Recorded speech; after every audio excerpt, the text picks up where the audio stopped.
Narito ang mga pinakamainit na balita ngayong tanghali. Bagyong Marce, bumagal pero napanatili ang lakas habang papalapit sa Luzon. Nagbabadya ngayon sa Babuyan Islands at Northern Luzon. 6 na sasakyan nagkarambola sa Osmeña Highway. 1 patay, 6 sugatan. Bilang ng mga Pilipinong walang trabaho, bumaba sa 1.89 milyon noong Setyembre 2024. Relasyon ng Pilipinas at Amerika mananatiling maganda kung si Vice President Kamala Harris o dating US President Donald Trump ang mananalo sa halalan ayon kay Ambassador Romualdez. Sa MBC TV Sports, Pinay Muay Thai fighter Islay Bumogao handa na sa kanyang One Championship debut. At sa Showbiz Spotted, concert ng Michael Learns to Rock, dinagsa ng Pinoy fans na masayang nakising along sa classic hits ng banda.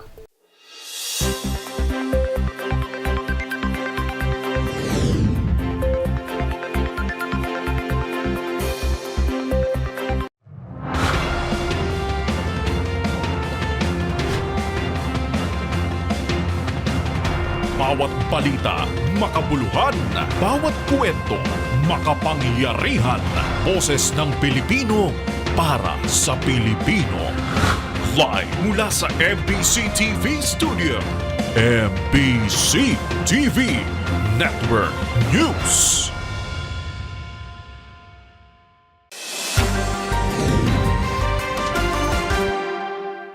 Pilipinas, una sa ating mga balita. 1 ang patay at 5 ang sugatan sa karambola ng 6 na mga sasakyan sa northbound lane ng Osmeña Highway kaninang madaling araw. Naganap ang insidente alas 12 ng madaling araw pero hanggang ngayon ay hindi pa rin naiaalis ang 3 sasakyan na nagdudulot ng pagsikip ng daloy ng trapiko sa kahabaan ng Osmeña Highway. Ang buong detalye tinutukan ni Boy Gonzales. 1 ang kumpirmadong patay, 5 naman ang sugatan sa karambola ng 6 na sakyan sa northbound lane ng Osmeña Highway, kanto ng Sobel Roa Street, boundary ng Makati at Maynila kanina madaling araw. Naganap ang aksidente ng alas 12:55 ng madaling araw pero hanggang ngayon ay hindi pa rin nahatak o naialis ang 3 sakyan.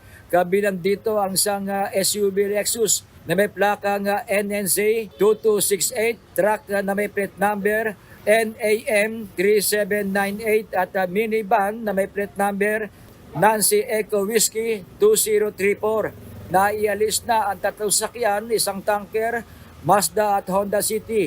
Nasawi ang sakay ng van pero hindi pa malaman kung sino ang responsable dahil kapwa na isugod sa ospital ang driver ng truck at kotse. Dahil dito nagdulot ng matinding pagsikip ng daloy ng trapiko ang naranasan sa kahabaan ng Osmeña Highway, partikular na ang patungo ng lungsod ng Maynila.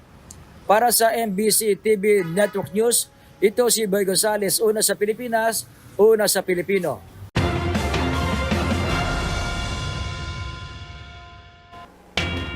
Sa iba pang balita, maaaring maharap sa kasong technical malversation si Vice President Sara Duterte at iba pang opisyal ng Office of the Vice President kung mapapatunayang winaldas nito ang confidential funds. Ito ay sa gitna ng pagkwestiyon ng Kamara kung lehitimo ang mahigit 150 na resibo ng OFOVP na pinasa sa Commission on Audit. Ang iba pang detalye sa ulat ni Jackie Resio. Nasa mahigit 150 resibo ng Office of the Vice President na pinasa sa Commission on Audit ang kine-question ng Kamara kung ang mga ito ay lehitimo. Sa panayam kay Manila Representative Joel Chua, sa programang 2x2 ang mga naturang resibo ay ipinasa sa COA para ma-justify ang naging paggastos sa confidential funds noon ng OVP at DepEd.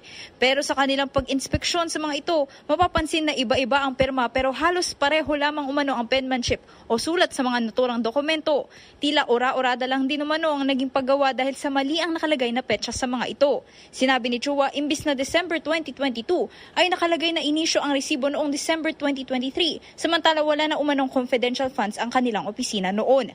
Ayon kay Chua, oras na mapatunayang winaldas ng OVP ang kanilang naturang pondo, ay maaari silang maharap sa kasong technical malversation.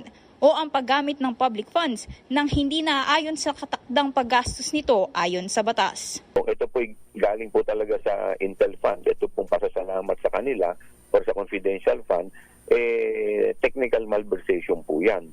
Yan po ay kasi bagamat ang intention mo ay makapagbigay ng additional perks sa empleyado, pero kung ito po ay hindi naman yun ang intensyon noong pondo, halimbawa ang pondo po ay galing sa Confi Fund, dapat ginagamit po yan sa intelligence gathering at gagamitin mo to sa iba, bawal din po yan sa ating batas. Para sa MBC TV Network News, ito si Jackie Resh, una sa Pilipinas, una sa Pilipino.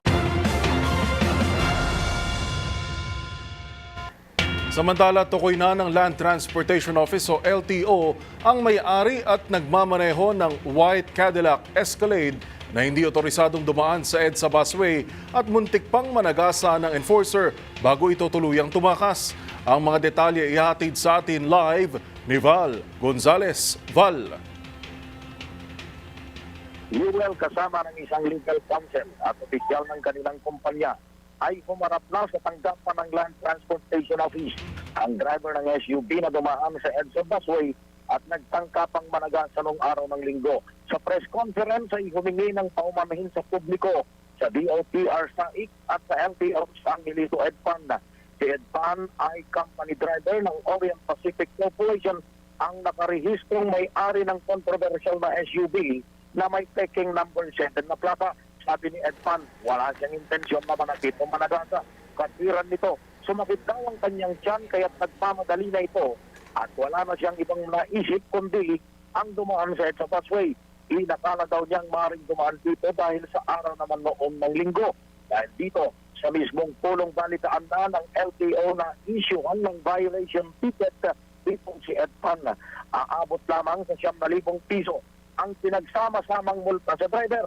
Pabilang sa mga violations nito ay ang disregarding traffic sign na may multang 1,000 piso, reckless driving na may multang 2,000 piso at 5,000 piso naman sa paggamit ng second protocol plate number. Samantala, ayaw na rin magbigay ng anumang mga impormasyon si Mr. Omar Dilonga, isa sa mga direktor ng Orient Pacific Corporation na lumutang sa LTO kasamang kanilang legal counsel na si Atty. Juliet Santos.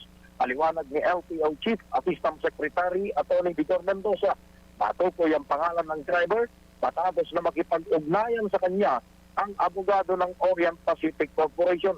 Muling iginiit ni Asek Mendoza na kailanman ay hindi nila kukonsuntihin ang takasang pagwawalang bahala ninuman sa mga umikiran na alituntunin sa batas trapiko. Para sa MBC TV Network News, ako si Val Gonzales, DZRH, una sa Pilipinas, una sa Pilipino. Val, isang tanong lang.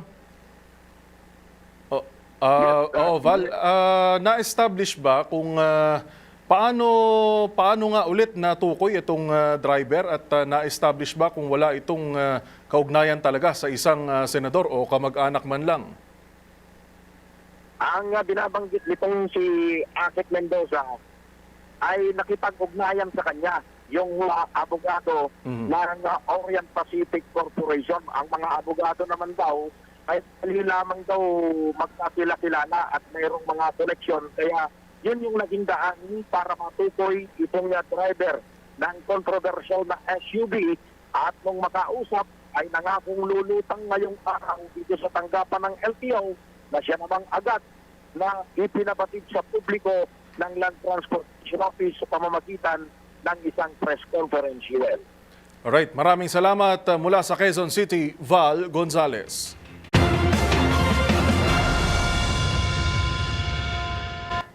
Samantala, sa iba pang balita, bumaba sa 1.89 milyon ang bilang ng mga Pilipinong walang trabaho noong Setyembre 2024. Ayon yan sa pinakahuling tala ng Philippine Statistics Authority. Ang iba pang detalye, alamin sa report ni Arnold Herrera. Bumaba sa 1.89 milyon ang bilang ng mga Pilipinong walang trabaho nitong nakalipas na Setyembre, batay sa pinakahuling labor force survey ng Philippine Statistics Authority.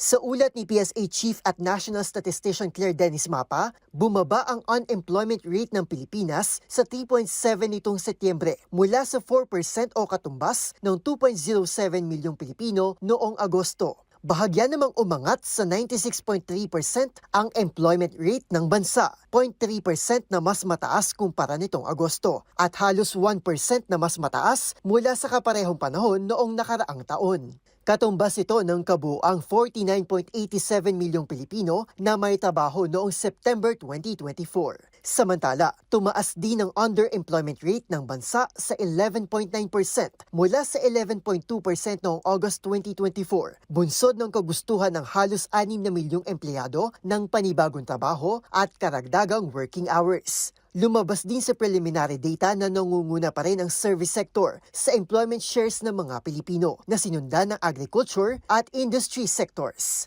Para sa MBC TV Network News, ito si Arnold Herrera. Una sa Pilipinas, una sa Pilipino.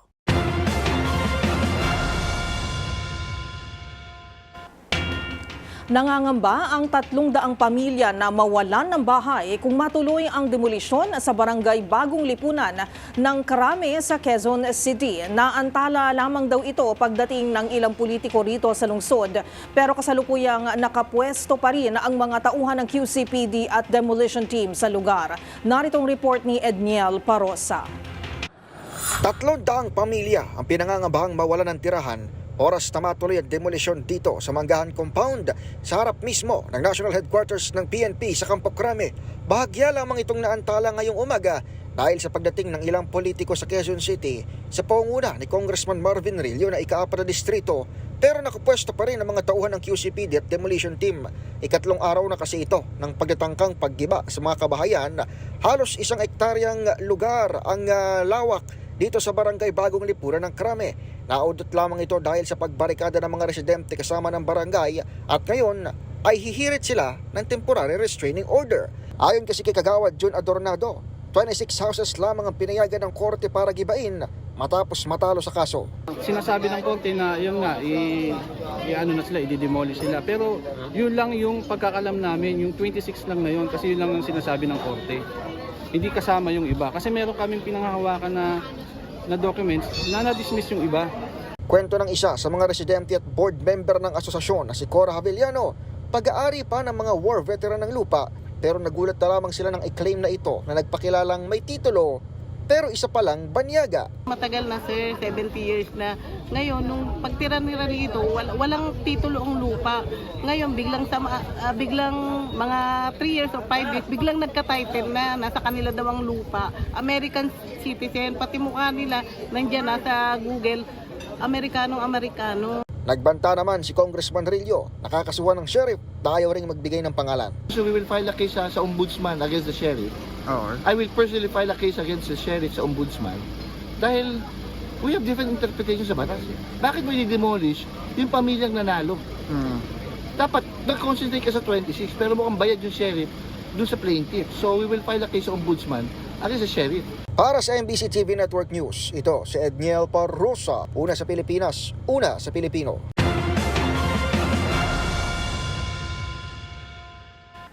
Mananatili umanong maganda ang relasyon ng Amerika at Pilipinas kahit sino man ang manalo sa pagitan nina US Vice President Kamala Harris at former US President at Republican candidate Donald Trump ngayong halalan. Naniniwala kasi ang Philippine Ambassador to the United States na pareho lamang ang epekto sa Pilipinas at magkakatalo lamang sa usapin sa ekonomiya. Ang buong detalye sa ulat ni Kyle Bulyas. Naniniwala ang Philippine Ambassador to the United States na sino man ang manalo sa pagitan ni US Vice President Kamala Harris at former US President Donald Trump ngayong presidential elections, pareho lamang ang epekto nito sa Pilipinas. Sa programang 2x2, partikular na tinukoy ni Philippine Ambassador to Washington Jose Manuel Romualdez ang defense ties ng Pilipinas at Amerika. Ayon sa kanya, nananatili ang posisyon ng US sa Mutual Defense Treaty kahit sino pa ang maupong presidente ng USA. Sinabi ni Romualdez na magkakatalo lamang sila pagdating sa usapin ng ekonomiya. Paliwanag nito, America first kasi ang sinasabi ni Trump, kaya posibleng makaapekto ito sa investment na pumapasok sa Pilipinas. Siyempre, merong sinasabi si Donald Trump na America first. So which means to say, most of the businesses na gusto natin sanang magkaroon ng investment sa Pilipinas, lalo na yung galing sa China that are now decoupling or moving out, baka it will go down a little bit. Sa kabila nito, naniniwala si Romualdez na nananatili pa ring malakas ang economic relations ng bansa sa Estados Unidos. Bukod dito, sakali namang manalo si Harris sa US presidential elections, naniniwala si Romualdez na magiging pareho lamang ang relasyon ng Pilipinas at US sa naging ugnayan nito sa ilalim ng pamumuno ni US President Joe Biden. Para sa MBC TV Network News, ito si Kyle Bulias, una sa Pilipinas, una sa Pilipino.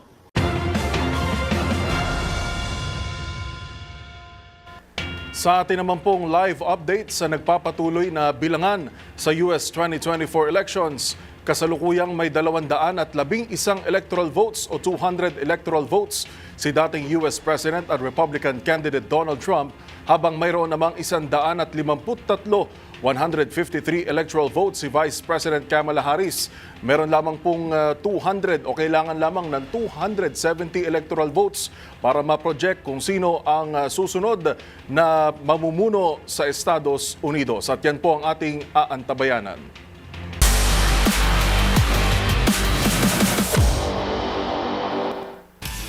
Handa na ang Filipina Muay Thai fighter na si Islay Erica Bumogaw sa kauna-unahang pagsabak nito sa One Championship. At syempre, full support naman sa bagong milestone ng kanyang karir ang ilang kapwa fighter, kabilang na ang former champion na si Edward the Landslide Pulayang. Ang iba pang mga detalye tutukan sa report na ito. Sasabak na sa kauna-unahang pagkakataon ang Filipina Muay Thai fighter na si Islay Erica Bumogaw sa One Championship.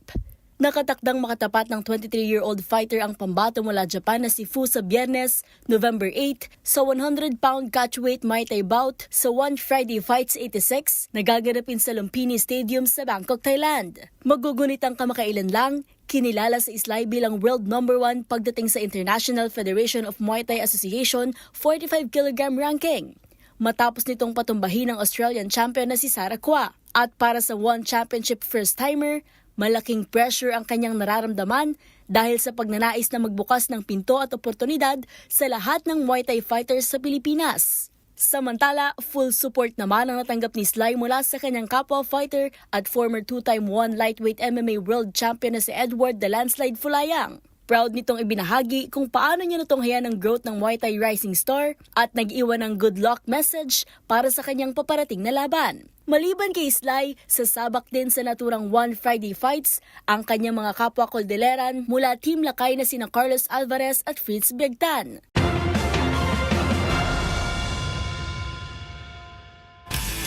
Sa aming pagbabalik, 12,000 delegates inaasahang sasabak sa 2024 Batang Pinoy. Jiu-Jitsu Courage, kabilang sa mga bagong sport. Manatiling nakatutok sa MBC TV Network News.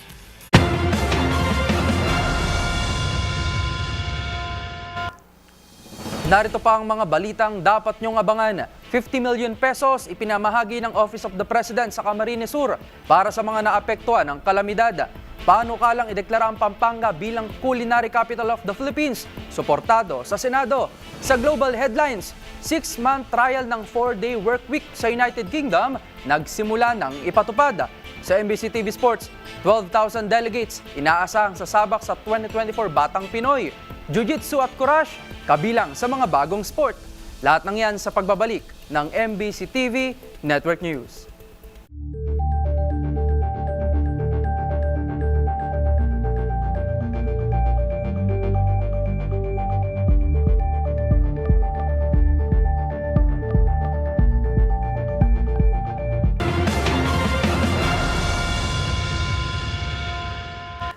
Tumanggap ng 50 milyong piso mula sa Office of the President ang 5,000 benepisyaryo na naapektuhan ng Bagyong Christine sa Camarines Sur. Kasabay nito ay inanunsyo ni Pangulong Bongbong Marcos na sa susunod na taon ay sisimulan na rin ang Bicol River Basin Program. Narito ang buong ulat, Mileth Narciso. Pinangunahan ni Pangulong Ferdinand Marcos Jr. ang distribusyon ng ayuda sa mga magsasaka, mangingisda at pamilyang naapektuhan ng Bagyong Christine sa Camarines Sur. Tig 10,000 piso ang halaga ng presidential assistance na ipinamahagi sa mga benepisyaryo mula sa 15 bayan sa lalawigan. Sa kanyang talumpati, Binanggit ni Pangulong Marcos na tatanggap ang Camarines Sur ng 50 million pesos mula sa Office of the President para ito sa tulong pinansyal sa 5,000 benepisyaryo. Umaasa ang Pangulo na makatutulong ang halagang ito sa muling pagbangon ng mga pamilya na labis na naapektuhan ng kalamidad.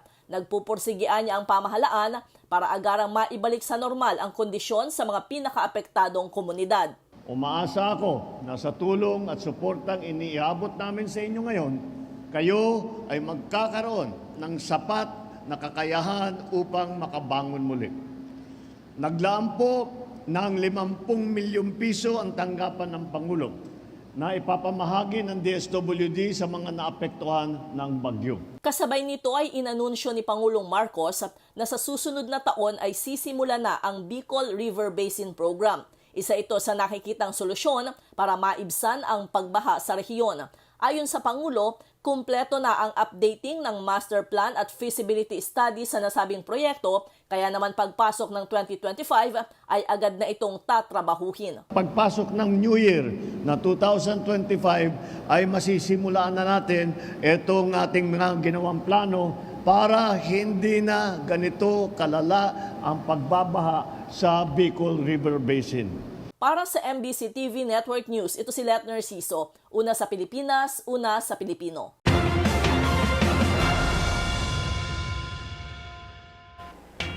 Samantala, inihain na sa Kamara ang panukala para ipagpaliban ang nakatakdang first regular elections ng Bangsamoro Autonomous Region in Muslim Mindanao. Isa sa mga konsiderasyon na tinitingnan ng Kamara, kaya ito isinusulong ay ang desisyon ng Korte Suprema na hindi na bahagi ng BARM ang Sulu.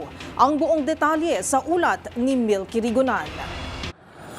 Tatalakay na ng Kamara ang panukala para ipagpaliban ang nakatakdang first regular elections ng Bangsamoro Autonomous Region in Muslim Mindanao.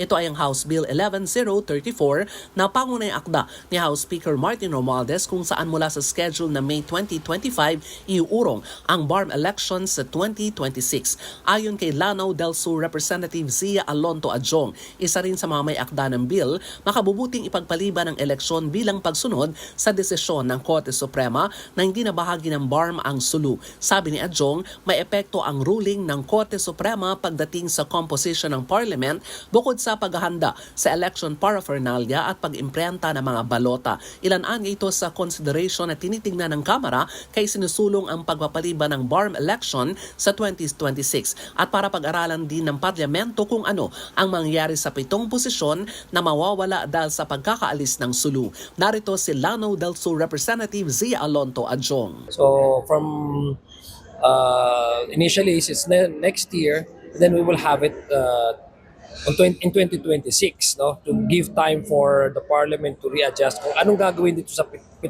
positions na to, no, and also to give way for the COMELEC to and also at the same time readjust, no, based on this new development as we saw with the ruling of the Supreme Court. Sa ruling ng Korte Suprema, hindi bahagi ng BARM ang Sulu matapos tanggihan ng probinsya ang Bangsamoro Organic Law sa itinaos na plebisito noong 2019. Para sa MBC TV Network News, ako si Milky Rigunan, una sa Pilipinas, una sa Pilipino.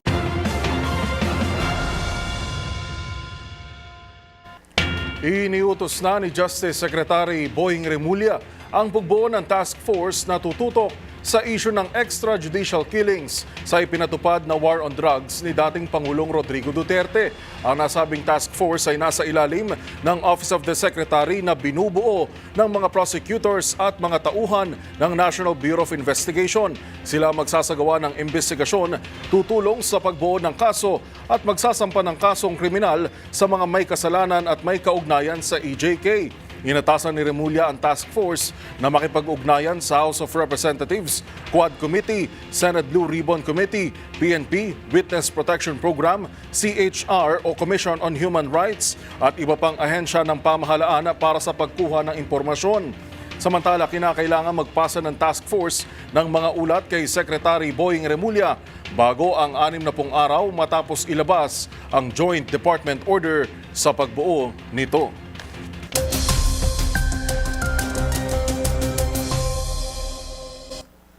Pilipinas, patuloy na lumalakas ang bagyong Marce habang papalapit sa Babuyan Islands at Northern Mainland Luzon.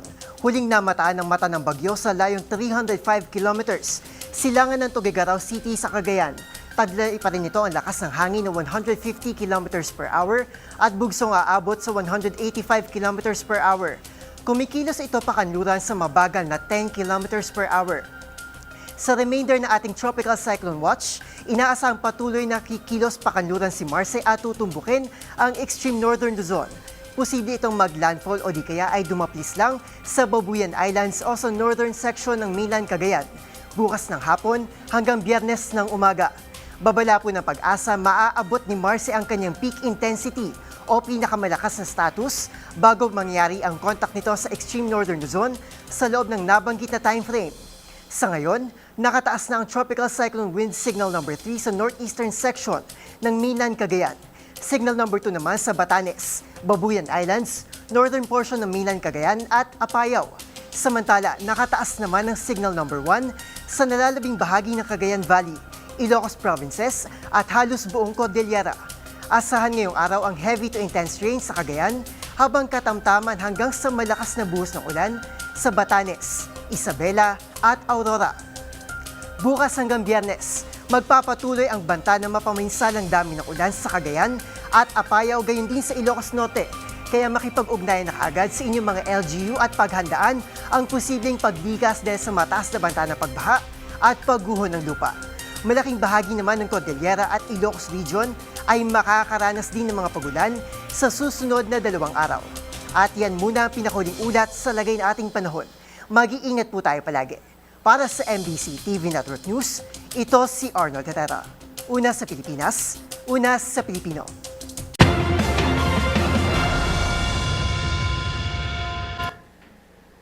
Pinahayag naman ni Senator Lito Lapid sa Senate Plenary ang kanyang suporta sa Senate Bill number 2797 o ang panukalang ideklara ang Pampanga bilang Culinary Capital of the Philippines. Ang buong detalye sa ulat ni Raymond Dadpaas. Sa isang pambihirang pagkakataon ay tumayo at nagsalita sa Senate Plenary si Senador Lito Lapid bilang chairman ng Senate Committee on Tourism. Ito ay para sa kanyang co-sponsorship speech sa panukalang ideklara ang lalawigan ng Pampanga bilang Culinary Capital of the Philippines. Ayon kay Lapid, hindi man kilala ang Pampanga bilang isang tourism destination ngunit mayaman ang kanilang kasaysayan pagdating sa pagkain. Dito nagmula at matatagpuan ang samot-saring pagkain na ipinagmamalaki ng bawat Pilipino. Ilan sa mga ito ay ang sisig, kare-kare, adobong puti, adobong balot, kamaro, buro, humba at morcon. Marami ding kilalang chef ang nagmula sa Pampanga, gaya ni na Nora at Sandy Daza, Lilian Lising Borromeo, Clarita Reyes Lapus ng Mamasita, Cloud Tayag, Saudel Rosario at Jean Gonzalez. Maliban pa sa ilalang kilalang mga restaurant gaya ng Kabalen, Cafe Adriatico, Bistro Remedios at iba pa. Nagpatikim ang senador at mga Kapampangan na bumisita sa Senado ng mga pagkaing lutong Kapampangan sa mga senador. Alam po ninyo, kwento ng Pampanga, hindi lang po masasarap na pagkain, kundi ang pagiging matatag, maparaan at malikain ng mga Kapampangan. Makikita po ninyo ito sa aming mga pagkain. Mula po sa simpleng sangkap ay nakakagawa po kami ng masasarap na putahe, gaya ng sisig, kare-kare, adobong puti, adobong balot, kamaro, burong kanin na paborito ni FPJ, at tusino, kilalang putahe rin ng mga Pilipino sa buong mundo. Sikat din po sa mga pagkain tulad ng tibok-tibok na kinain mo kanina, Mr. President. Bringhi, asadong matuang, Kapampangan, humba at murkon. Para sa MBC TV Network News, ito si Raymond Dadpaas, una sa Pilipinas, una sa Pilipino. Kasabay na nagpapatuloy na US 2024 elections, bahagya namang tumaas ang stocks at dollar dahil sa umano'y investors na nakaabang sa magiging resulta ng halalan. Ayon yan sa mga political analyst. Yan at iba pang mga napapanahong balita mula sa iba't ibang panig ng mundo sa loob ng 1 minuto sa Global Headlines Report ni James Galange. Kasalukuyang nangunguna si dating US President at Republican candidate Donald Trump para sa US presidential race na nagpapatuloy na 2024 United States elections. Kaugnay nito, bahagyang tumaas ang stocks at lumakas ang dolyar dahil umano sa mga foreign investors na nakaabang sa magiging resulta ng eleksyon. Bagay na nakadepende ang pag-usad ng trade systems. Ayon sa mga analyst, mas pumapabor umano ang mga foreign investors sa mga plano ni Trump kaysa sa mga center-left policies ni Harris. Sa kaugnay na balita, nakadepende naman sa magiging resulta ng 2024 US elections ang magiging paggalaw ng presyo ng krudo sa pandaigdigang merkado. Ayon sa France NG Group, magkakaroon raw umano ng malaking pagbabago pagdating sa international trade, geopolitical relations at international climate policy. Ito rin ay matapos tumaas ng 2% ang presyo ng petrolyo ilang araw bago ang nasabing halalan. Sa iba pang balita, good news naman sa United Kingdom. Nagsimula ng ipatupad ng ilang business companies ang 4-day work week para sa mahigit 1,000 manggagawa. Layon raw nitong mabigyan ng karagdagang pahinga at makatulong na maiwasan ang stress sa trabaho. Ngunit ito ay pansamantala lamang at isa sa ilalim muna sa 6 months trial bago ito tuluyang ipatupad sa buong bansa. At yan ang 1 minutong hatid ng mga pinakamainit at napapanahong balita sa iba't ibang panig ng mundo. Para sa MBC TV Network News, ito si James Galange, una sa Pilipinas, una sa Pilipino.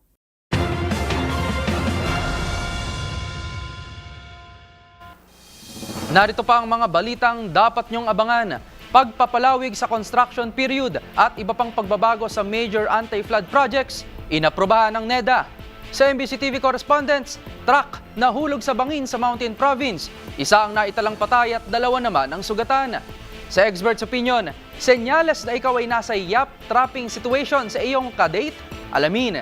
Sa MBC TV Sports, 12,000 delegates inaasahang sasabak sa 2024 Batang Pinoy, Jiu-Jitsu at Courage kabilang sa mga bagong sport. At sa Showbiz Spotted, concert ng Michael Learns to Rock, dinagsa ng Pinoy fans na masayang nakising along sa classic hits ng banda. Lahat ng yan sa pagbabalik ng MBC TV Network News.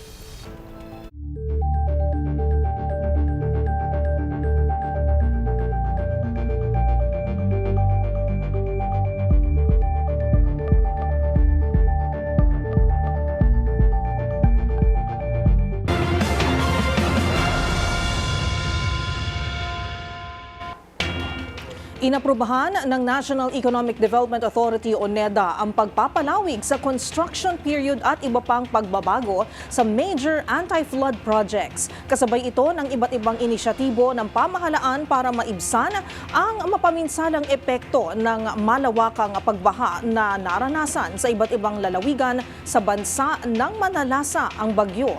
Ang buong detalye ihahatid sa atin ni Rose Babiera.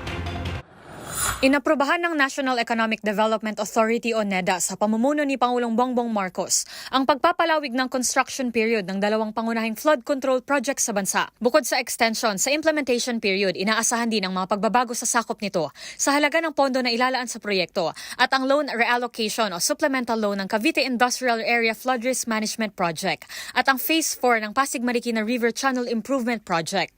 Layo nitong paigtingin ng proteksyon laban sa baha at magbukas ng hanap buhay sa mga residenteng sakop ng mga naturang proyekto. Sa ginanap na NEDA board meeting, sinabi ng Pangulo na dapat maging detalyado ang engineering ng Cavite Industrial Area Flood Risk Management Project para makaangkop ito sa pagbabago-bago ng panahon. Target na tugunan ng proyektong ito ang pinsala ng baha sa ilang bahagi ng San Juan River Basin at Maalimangaw Creek Drainage Area sa Cavite.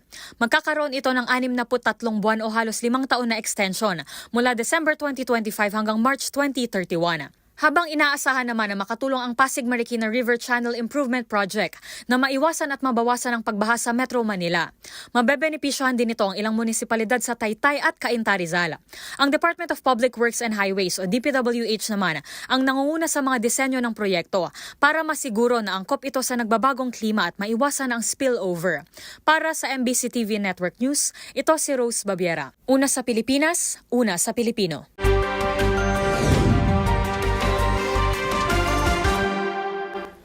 Isa ang patay habang 2 naman ang sugatan matapos mahulog ang isang truck sa isang bangin sa Mountain Province. Yan at ang iba pang mga rumarapidong balita mula sa probinsya, hatid ng iba't ibang istasyon sa ilalim ng MBC Media Group.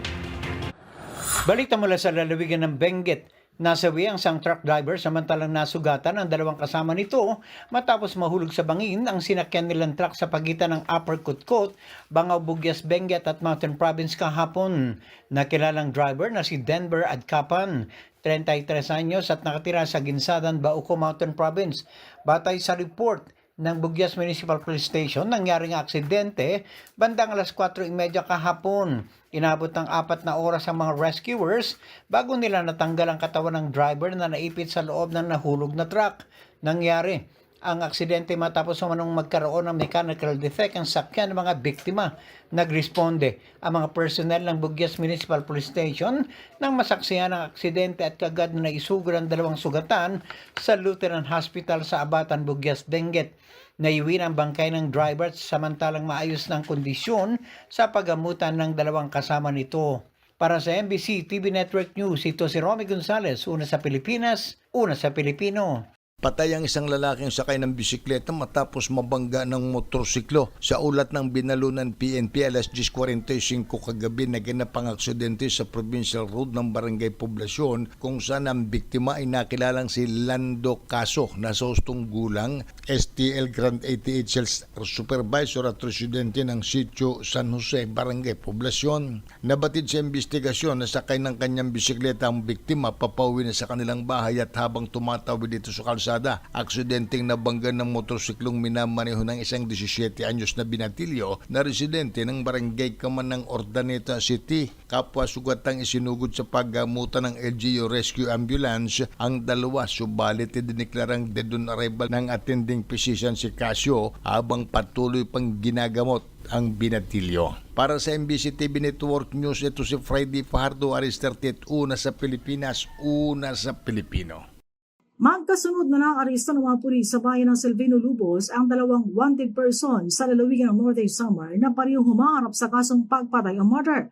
Nahuli ang dalawa ng maglunsad ng operasyon ng Municipal Police Station ng Silvino Lubos sa pinamumunuan ni Police Lieutenant Colonel Iluan Jr. Officer in Charge matapos na malaman ang kinaruunan ng dalawang most wanted person. Nahuli itong mga wanted sa Barangay Poblasyon 1 at Barangay Kabungahan, Silvino Lubos. Batay sa report, ang dalawa ay inaristo sa bisa ng warrant of arrest mula sa Regional Trial Court, Lawang Northern Samar. Walang nirekomenda na piyansa ang korte para sa pansamantalang kalayaan ng nasabing akusado. Sa kasalukuyan, ang dalawa ay nakaditing na sa Silvino Municipal Police Station Lock-up Detention Facility. Mula sa MBC Network News, Arts 34 Jane Galit Bantayan, una sa Pilipinas, una sa Pilipino. Balita mula sa Davao Oriental. Nagtulungan ngayon ang LGU Mati City at ang Philippine Institute of Volcanology and Seismology o DOST PhilBooks ng Department of Science and Technology upang maghanda laban sa tsunami. Sa pamamagitan ng Memorandum of Understanding na kanilang nilagdaan, mas palalakasin at palawakin ang karunungan ng komunidad sa pamamagitan ng mga aktibidad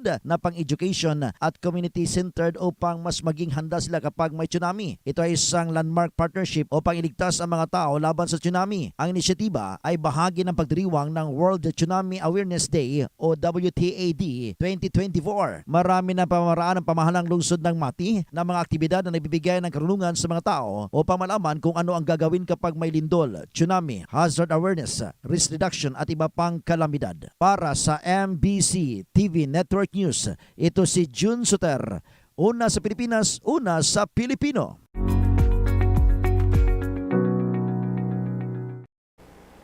Ngayong malapit na ang Pasko, paniguradong marami na naman ang naghahabol ng kanilang special someone na pwedeng makasama sa simbang gabi at Noche Buena.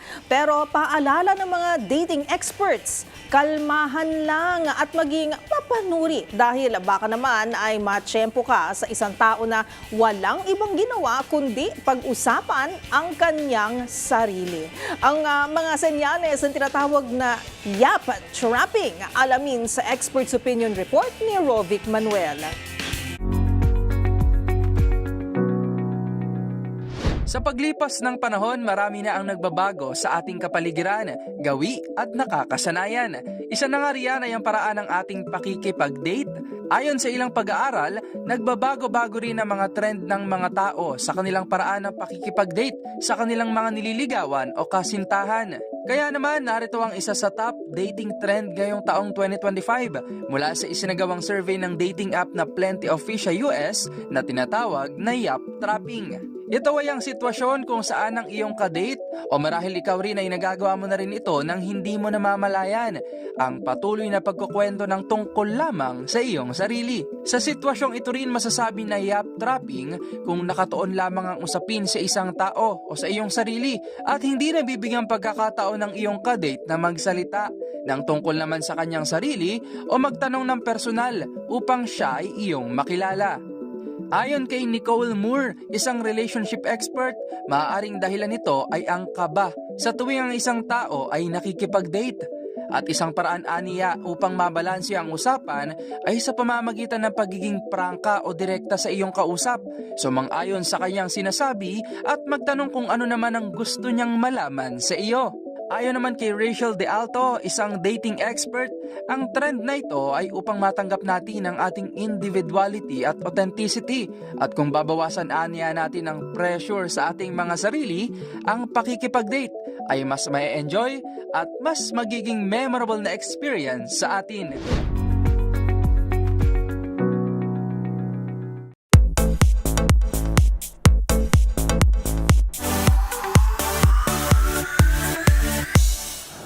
Napuno ng nostalgic feels ang Take Us to Your Heart tour sa Pinas ng legendary Danish pop rock band Michael Learns to Rock na ginanap dito sa MOA Arena.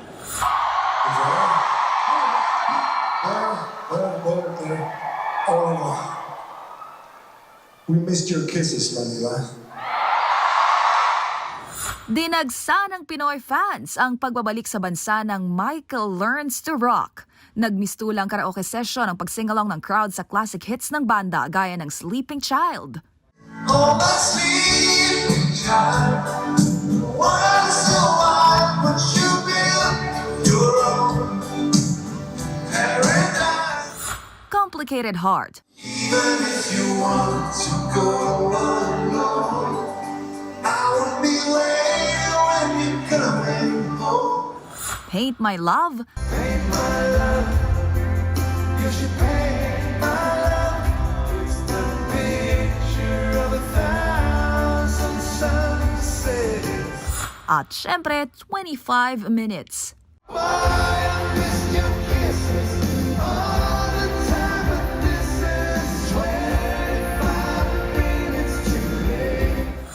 Lalo namang lumakas ang hiyawan ng bumaba sa stage ang bokalistang si Yasha Richer para haranahin up close ang fans. Ang Take Us to Your Heart tour tila nagsilbing reunion naman sa ilan. Mayroon ding itong napiling date night at bonding kasama ang kanilang parents. Super ganda! Ang galing-galing! Ang galing-galing! Ang saya po. First time po namin. Sobrang saya. Relate na relate lahat ng tao, mapabata man, mapatanda, nandito lahat nakikising along with Michael Learns to Rock. Ang galing! Well, it's so great! Take me to your heart! Samantala, nang humarap naman sa press bago ang kanilang concert, napa-throwback din ang trio ng ikwentong eksaktong 3 dekada na ang nakalipas mula nang una silang nagtanghal sa Pinas. It was here in Manila in 1994, the very first time we came here, and we played a small show in a club here in the town, very small and a few hundred people. That was amazing to see it. It was such a great audience. Kamakailan lang nilabas ng Michael Learns to Rock ang kanilang single na Alive to Remember.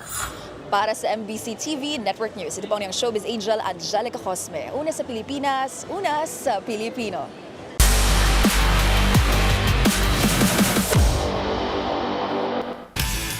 Nalalapit na ang inabangang multi-sports event na 2024 Batang Pinoy na nakatakdang ganapin sa Puerto Princesa, Palawan. At inaasahang aabot sa 12,000 delegates ang lalahok sa 30 different sports, kabilang na dyan ang mga bago sa line-up na Jiu-Jitsu at Karash. Ang mga detalye sa balitang yan tutukan sa report na ito.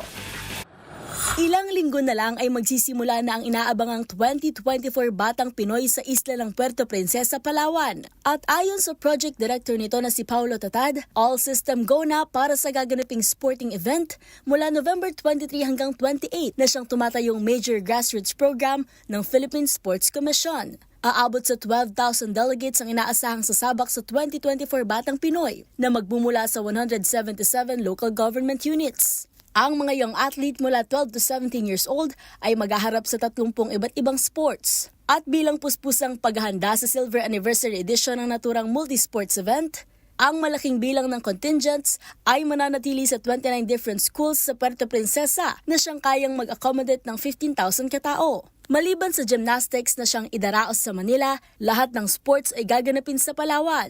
Samantala, ilang magandang balita rin ang inihatid ni Tatad para sa mga lalahok dahil magbabalik ang sport na soft tennis para sa edisyon ngayong taon at ang dating demo sport lamang na obstacle course ay isa ng ganap na regular event. Bukod dito sa kauna-unahang pagkakataon ay kasama na rin sa lineup ang jiu-jitsu at sport na courage.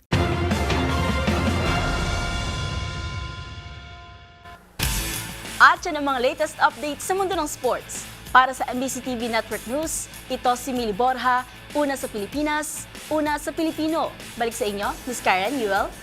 Maraming salamat, Match Point Mili. At bago nga tayo magtapos, Ms. Kay, balikan lang natin ang pinakahuling update sa 2024 US elections. Nangunguna pa rin si Republican candidate dating US President Donald Trump na may 230 electoral votes. Meron na lamang kulang-kulang 40 o 30-40 para mahirang o ma-project bilang US President.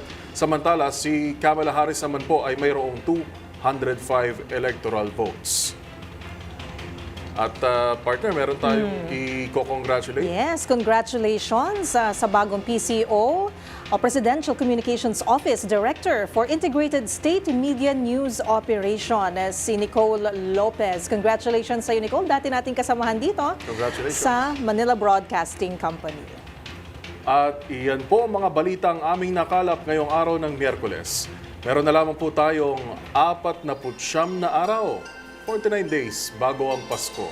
Ito po si Yuel Reyes. At ako naman po si Karen Oyong. Magkita-kita tayong muli bukas sa araw ng Huwebes para sa mga balitang makabuluhan, mga kwentong makapangyarihan. Hatid ang boses ng Pilipino para sa Pilipino.